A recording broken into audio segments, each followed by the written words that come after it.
Hey guys, welcome back to another episode on my channel. You're watching Prehistoric Companions. So last week, I went to go visit one of my friends, one of my high school friends, in Tempe, Arizona, one of the suburbs of Phoenix. While I was there, I got to check out some really awesome reptiles. We went and checked out some cool reptile shops and kind of seen what the scene was like.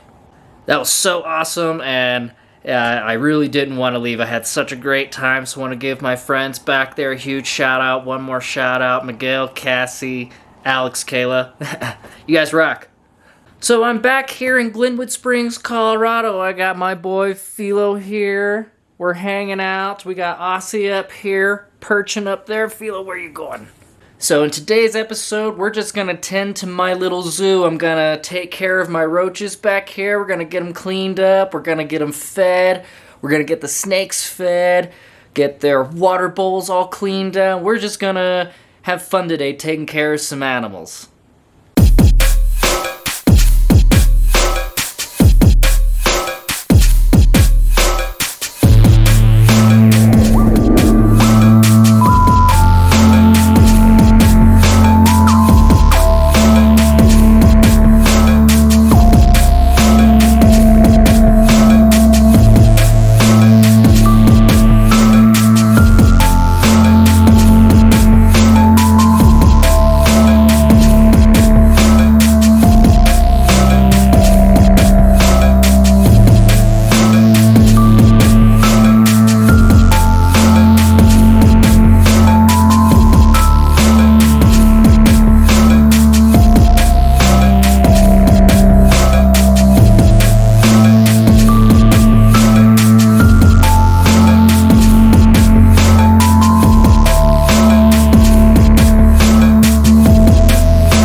So I learned actually a pretty cool trick. If you guys don't, follow the channel Snake Discovery. They have great content and one of my go-to channels. I learned on one of the recent videos, if you take pennies made prior to 1982, they're made of primarily copper, and copper's antimicrobial, so if you clean them up real good, put them in a bowl of like vinegar overnight for like 24 hours, get them real clean, then you put them back in your reptile bowl, their water bowl, and it's supposed to help prevent the buildup of all the slime and stuff in their bowls. So prior 1982, pennies are just so convenient, so you might as well use them. Any copper really will work. Copper is antimicrobial. So cool trick, and it actually has kind of helped. You still have to clean your water bowls. You know, I clean mine at least once a week, get them real scrubbed out real good with soap and all that, but this definitely helps.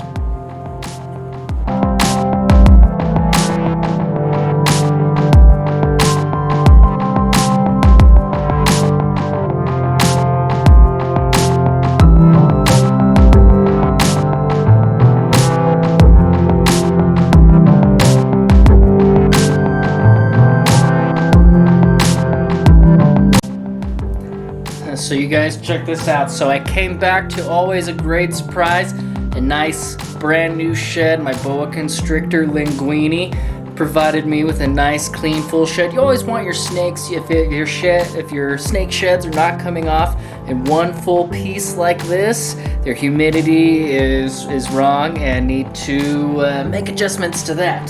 So always a nice thing when I see a really beautiful shed.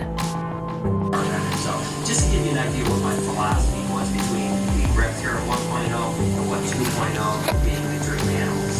Of course, we have my guy Taz, the Argentine blue tigers. This dude puts a smile on my face every time I see him, and people love him as well. He's such a good animal. We got the emerald tree boa up here, that's amazing. Of course, Night Fury's just cruising around, just shed out, looks absolutely stunning. But I tell you what, one animal that is a rock star over here at the original Reptera, of course, Big Ben and Jerry, the two-headed snake. I mean, this is the animal that every kid freaks out about. Like, oh my god, the two-headed snake. And that was the exact kind of reaction I was hoping for here. Okay, Philo's a little fired up here. He's got a little bit of a black beard. Probably sees his girlfriend across the room, or he's irritated because I haven't given him any tasty dubia roaches yet. He wants those. Yeah, he's reacting to them. Let's give him a nice piece of apple with it's got some calcium powder and other good stuff. Some dandelion green powder on there for him.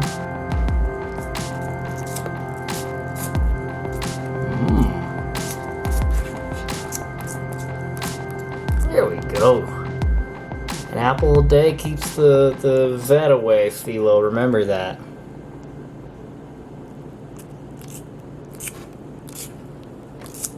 Good boy.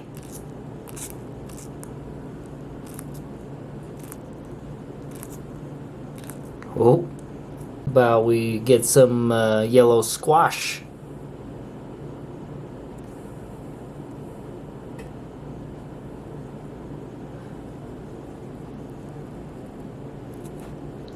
Well, he used to really like the yellow squash. So actually squash and stuff like that is actually really good for them. Helps keep their teeth nice and clean. About we pop in some green stuff. We got some turnip greens here. Just pop those in. Don't spit them out. Come on. You eat this stuff, then we give you the stuff you do like. We'll give you some dubias. Don't spit it out, you eat it.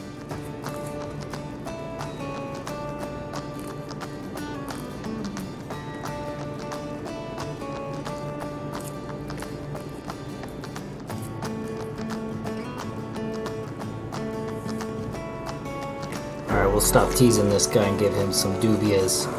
Oh. Good boy.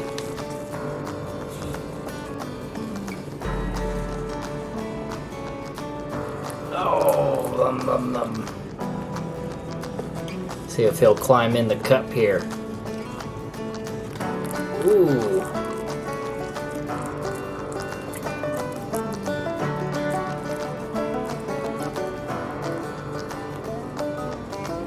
Ooh, there we go.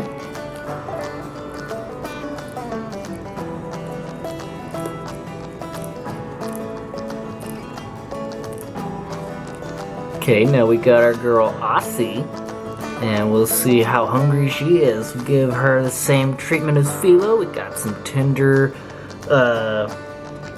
turnip greens. We got some apple and yellow squash. This girl loves blueberries, but blueberries are pretty sugary and high in sugar, so you don't want to feed them too many fruits and things. So, and of course, we got her some dubia roaches. So let's see what kind of foodies you want today. Try and give her an apple first. Look. Oh.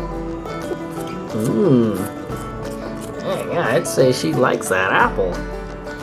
Give her some green stuff.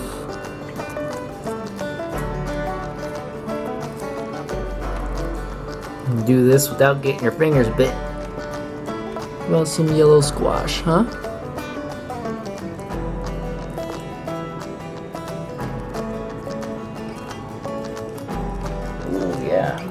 she's eating pretty good. Kind of go at their own pace. Don't just keep on like shoving food in their face.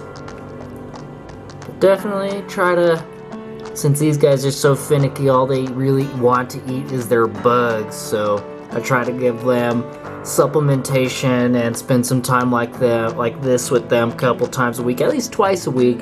I'll sit down with them, roll up some little lettuce burritos, and try and get some really good nutrients in them.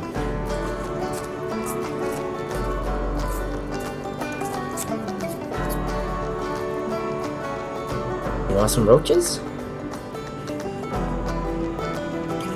Oh, there it goes.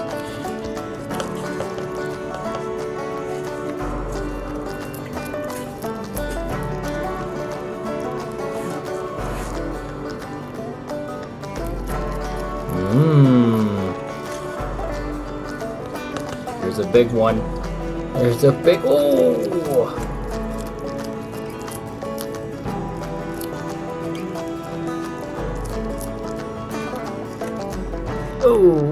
Oh, and there it goes. Okay, we got Aussie here, nice full tummy. She's been basking a little bit. We got her back out, and we're gonna trim her claws. We already got Philo done, and I got these special claw trimmers. They're for dogs or lizards. I think I bought them as lizard nail trimmers. See how they're shaped like a circle. You don't want to use like nail trimmers for people because they're not shaped. They're not round. Our fingernails are flat and theirs are rounded, so you need special trimmers for that. Now, bearded dragons have, you have to be careful with how far you cut their nails, because you can kind of see in the side of their nails there's some, I'll have to put a diagram up, but there's blood vessels, and you don't want to cut those blood vessels. So you just want to do kind of the tip.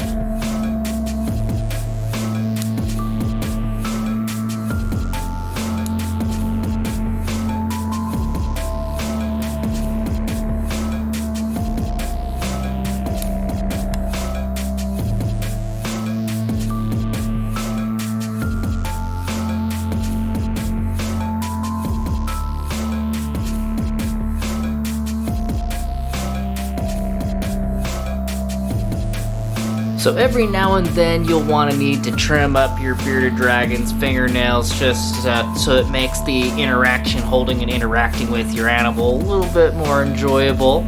If you guys keep your bearded dragons on stone tile or have lots of rocks and textured stuff in your dragon's environment, that will also help keep their claws nice and filed down. So that's highly recommended.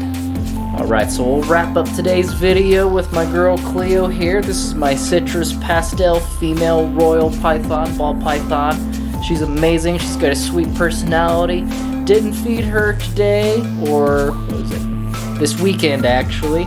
She is an adult. I only feed her about twice a month now, every 2 weeks, or she will often get Vegeta's leftovers if he doesn't decide he wants to eat. So I hope you guys enjoyed today's video. I greatly appreciate you stopping by and checking out the channel. Go and check out the description below. I'll have some good stuff down there for you. You guys enjoy the rest of your day, the rest of your week. Be great to your mail carrier as always. Be safe out there everywhere you go. Look both ways before you cross the roads and stuff, all that good jazz. And I promise guys, I'll see you in the next one, either on Friday or Saturday. We'll see what happens this week, alright? So until next time, you guys, peace.